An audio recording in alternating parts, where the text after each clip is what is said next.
Hey everybody, it's Todd Nauck and I'm back with a brand new video. I appreciate y'all's patience while I try to keep on top of my Nightcrawler deadline schedule. Drawing the comic books is how I make my living, so I gotta give the comics a lot of focus there, but I do want to try to get videos up more regularly. This video here, which is a post-it note sketch of Spider-Man, as you saw there in the title page, this was all shot on my iPhone. So I'm hoping to be able to shoot more videos more regularly, get stuff up for you guys to see on a more consistent basis. Maybe quicker videos, maybe sometimes with commentary, sometimes without commentary. Just whatever I am able to sketch up real quick and post is what I'm shooting for, is what I'm hoping to do. A lot of y'all asked for me to post videos more regularly, and I really appreciate that support and that y'all want to see these videos and see more of my art and more of my process. So I want to try to give that to you guys as much as I can, and hopefully shooting videos on my phone will help me accomplish that. So what I'm doing here is essentially a warm-up sketch. I started doing warm-up sketches on Post-it notes because they're small, they're about 3 inches by 3 inches, and quick and easy to do. A warm-up sketch just kind of helps get the brain and the eyes and the hands kind of going for the day. Not unlike how an athlete might warm up before, do stretches and lunges and stuff to get their muscles stretched out and warmed up before doing a physical activity, or how like a singer will warm up their vocal cords before singing a song, or a newscaster will practice saying different things so that they're able to speak more clearly when doing their broadcast.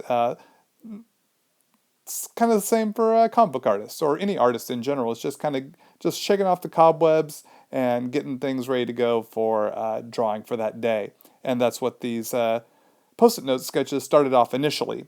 I kind of have a hard time not putting in a bunch of details, and so most of my Post-it note sketches kind of end up being a little bit more closer to a finished art product. And it's just because I can't help myself. I start having fun and I want to see it through to the very end. But I'm hoping to post more rough sketch stuff for you guys to see in future videos. So I do a lot of Post-it note sketches now, and if you follow me on Twitter or on Instagram or my Art of Todd Nauck Facebook page, you'll see a lot of Post-it note sketches. People really like seeing them, and sometimes I'll even take character suggestions on my Twitter page. So hopefully you're following me on those social networks. So when I'm drawing a picture of Spider-Man, we're moving in here to some of the more detailed parts, and that is the webs. And if you've seen my previous Spider-Man videos, we addressed the webs because a lot of people ask, isn't that the hardest part of drawing Spider-Man?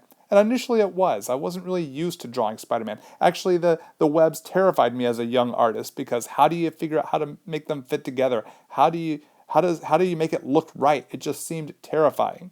And my drawings of Spider-Man as a kid were just crisscross hatching because I couldn't figure out the puzzle that is the webs of Spider-Man. Especially here, doing a profile of Spider-Man can be a challenge because you got to figure out how to get those webs, those cross webs, to fit correctly as it goes to the back of Spider-Man's head and then back down towards his neck. So that's kind of part of the fun of the puzzle.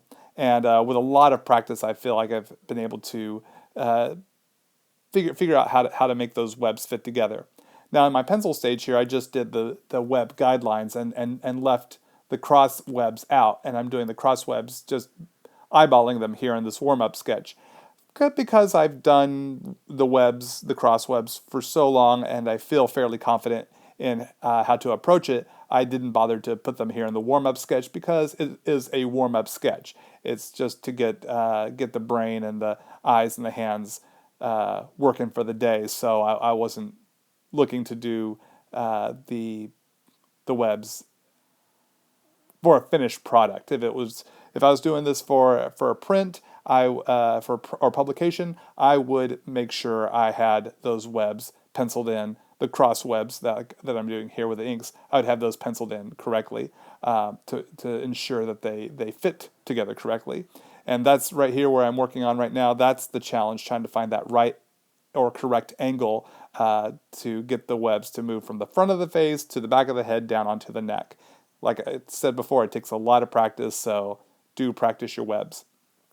But as I said, I didn't bother to pencil those in because it's just a warm-up sketch. I'm just having a little fun here, using a little Pentel pocket brush pen to fill in the black there. Spider-Man's eye, the black part that surrounds the lens.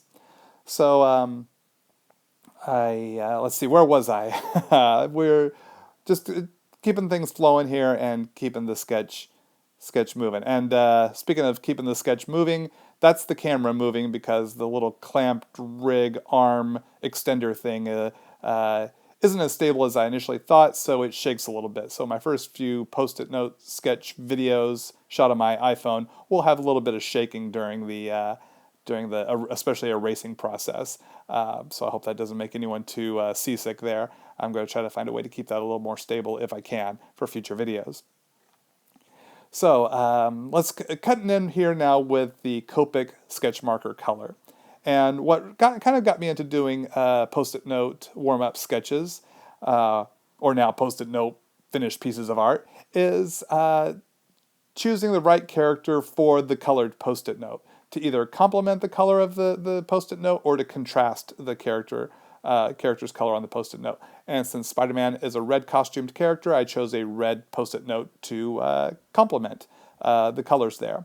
So I still approach the application of the color like I would if I was drawing on a piece of white Bristol board, leaving open areas for the white or for the highlight coming in on the character. So using the red of the paper, I'm leaving the certain sections open so it looks like a highlight there. But it does create a little bit of a different effect because it's not the white of the paper, it's the color of the paper. But I'll still layer in my favorite shades of red for any Spider-Man illustration that I do. And then coming in and sculpting in the different shapes and where shadows would be to show the facial structure or head structure of Spider-Man underneath the mask. So it's not just an oval on top of a rectangle. It's I want to kind of convey where the cheekbone might be, or where the nose might be, or where the brow might be, or the ears. So it helps give Spider-Man shape and volume and form. And that's also another thing I try to accomplish with the line art of the web lines on his mask, is to help convey the shape and form underneath of his body underneath the mask. So let's see, I got a few more reds here that I'm shaping in and sculpting in the color with. And I think we're coming up here pretty soon. I've started to utilize a new color in my Spider-Man illustrations. What I like to do now is take some orange, and I've got that coming up here really soon. I think it's the next marker I'm going to use, is taking some orange to create a gradation from the red to the light source coming in. So here it is right here, using the orange. And pretty much I'll place the orange over the white spots or in between the red of the marker I've put in and the open area, and blend it all in throughout. Now I want to be careful because I don't want Spider-Man to look like he's wearing an orange costume. That's not my goal there. I like the orange that it warms up Spider-Man a little bit. But what I want to do here after I've dropped in my orange and layered in that color is come back in with my initial red shade, and that's the R24, to blend through that orange and kind of get the red more prominent once again. So, but still leaving some of that orange towards the outer edge of the color area before it meets that open area.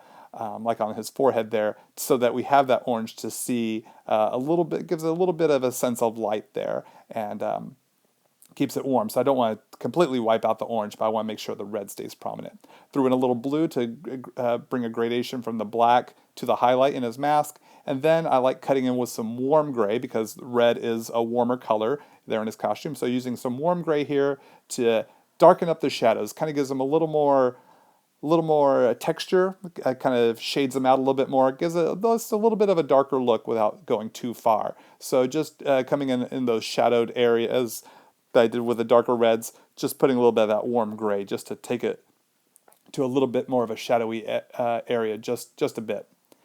Now, because this is a warm-up sketch and I'm all about having fun, I grabbed my white Jelly Roll gel pen to fill in the white of his eyes. I thought, just make that white lens completely white.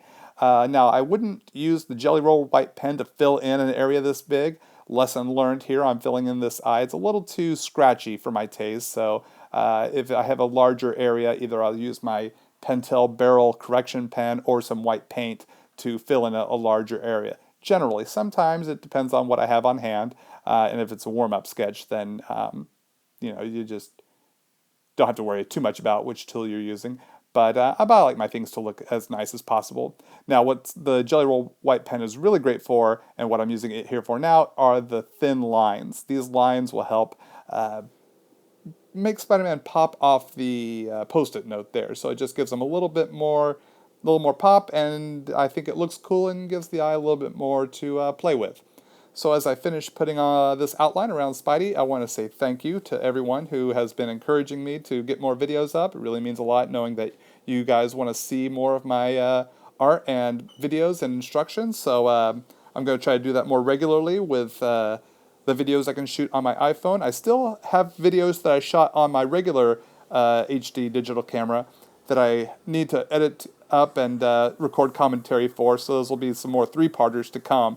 It's just finding the time amidst my work and convention travel schedule. But in the meantime, I'm hoping to shoot more videos that are quick and easy to do on my phone and upload them to you guys on a more regular basis. This is the first one out, getting a feel for it, and I'm hoping you like what you see, and hopefully we'll get more to come. So thanks for watching, thanks for subscribing, and follow me on my social networks. They're all listed below in the description of this video. See you soon.